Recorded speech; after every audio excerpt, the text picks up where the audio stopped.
Hi guys, it is Miss Abby again for video number 2. In this video, as you can see, I have changed. I am dressed up in a different travel kind of attire. This is a lovely rain poncho borrowed from my mother. And that is because maybe you guys are planning on going on a trip to somewhere that gets a lot of rain, the rainforest. I know that I went on my honeymoon to Seattle, and that is somewhere where it rains a lot, and not like enough rain for an umbrella. It's more like a light mist drizzle kind of thing. So a poncho would come in handy because it's, hands-free. Boston is another place, it rains a lot. And a poncho would be very handy because it's really windy there. And when I went there once, it was raining, but also so windy that almost every trash can you pass by on the street was full of broken umbrellas that were literally turned inside out from the rain and wind. So that's why I'm wearing my poncho today. Rainy vacation spots. All right, so in this video, we are going to talk about handling that $5,000 that you guys are getting for your trip to make sure that everything is accounted for and you don't have like a really nice place to stay but no food to eat while you're on a trip. So that would not be a very fun dream vacation if you're hungry. So I am going to share my screen with you all and show you guys an example budget that is up in the classroom for you guys to use.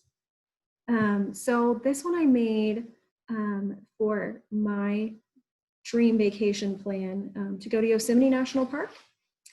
And so these categories up here are already created, and you guys actually won't have to do anything at all with this top part because these numbers are going to change based on what you add to these categories down below.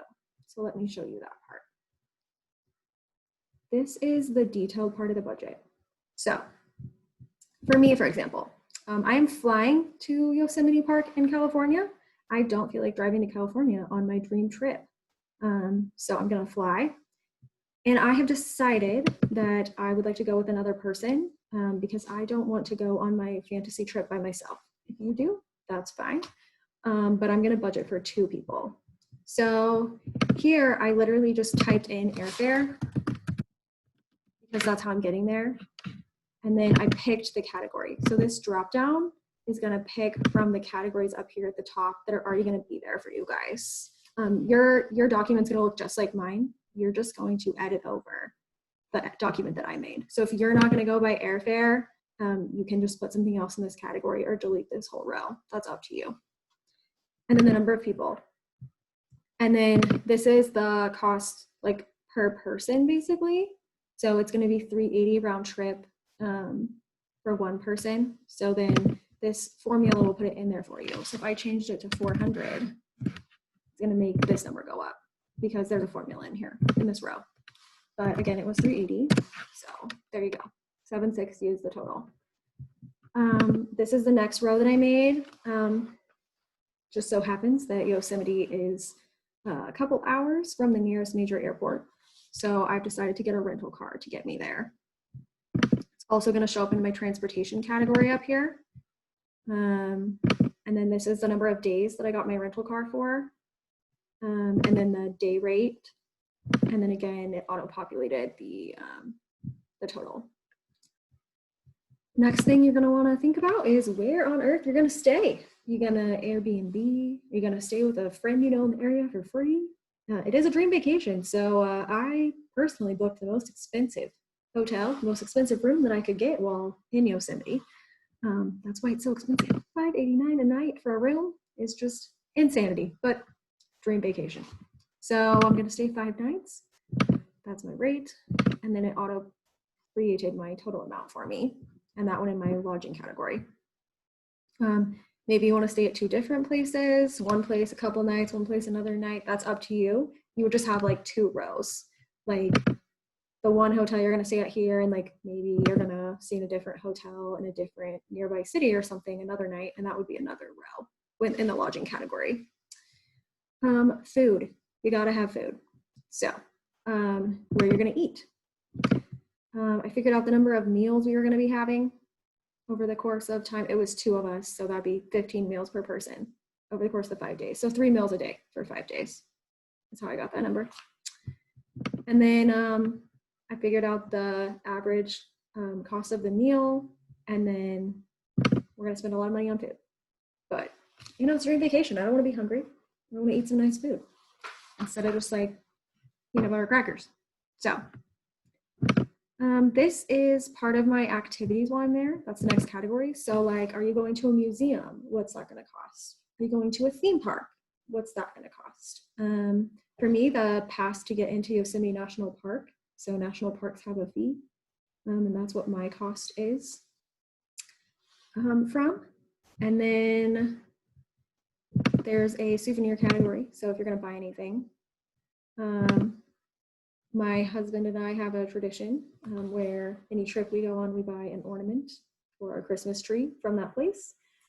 So that's why my souvenir cost is so low. I'm just getting a $10 ornament is the cap that I gave it. And then gas for, got to gas up that rental car. So you got to think about those other expenses that you might have on your trip. If you return the gas, if you return the car without filling it up, they charge you even more, like convenience for filling it up for you, which I guess I cut it down on my fancy trip, but I just decided I'd fill it up myself.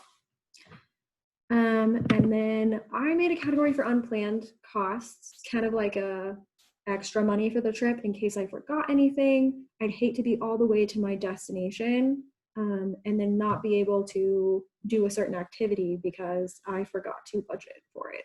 Like maybe we want to rent bikes and ride bikes around the national park. Sometimes they have like canoe rentals or kayak rentals, things like that. Maybe there's something else fun going on that we would want to be able to do while we're there. So that's what that category is for. And then because I don't want to be hungry, in addition to food, I also plan some snacks. So $5 a day per person on snacks is what I also budgeted for. This is where you guys can type in anything else. You can type over anything that I have on here if it doesn't relate to your trip or you don't want it on your trip. Like if you don't want to buy an ornament, you can type over that one. But here's where you type anything else. So like maybe I'm going to buy a t-shirt too from Yosemite. I would have to pick the category. So that's probably a souvenir. Maybe we're each going to get a t-shirt. I don't know. And the t-shirts are $20 each. And then auto populates the 40. But, oh no, see, this made me go over my 5,000 because I had not budgeted for a shirt. So now I'm gonna have to go back to my budget and figure out where I'm gonna get $26 from. You know, I could be uncool and get like me a shirt and not my husband, but I'd still be over a little. So I'll have to figure something else out. Maybe we're gonna have to eat less food. Maybe we're gonna have to stay at a cheaper place. You get the idea. You guys only have the 5,000. So I recommend trying to spend as much as you can of it because you might as well. But you don't wanna go over. So in addition to this budget part, what I did to kind of keep track of things like what hotel I'm gonna stay at and figuring out this food, there's this other tab over here called details. And it gives the dates that I'm planning on traveling. So you guys can edit that part, put whatever dates you pick.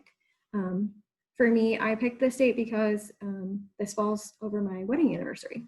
So I just imagined we'd take a wedding anniversary trip, but maybe you guys want to go on your birthday or on a holiday. This is where I Googled car rental places from the airport I was flying into that I picked and just picked a cost per day from one of those. Flights, I picked Southwest Airlines because all the seats on the plane cost the same. There's no first class that costs any more, so I was just trying to simplify it. And then I just went to southwest.com and put in where I was leaving from and where I was going to. Number of people going on your trip, pick the hotel you're staying at or the multiple hotels if you want to stay a different place each night. And then I just kind of researched some restaurants in the area and looked at the menu and picked like how much food was going to be. So that's everything else is food and snacks on here. So if you guys have any questions about that, please come check us out Tuesday and Wednesday at 11 and then again at 1 to get some help with filling this out. But like I said, this will be in the Google Classroom and available for you guys to view and to edit. So come check us out and get help with questions.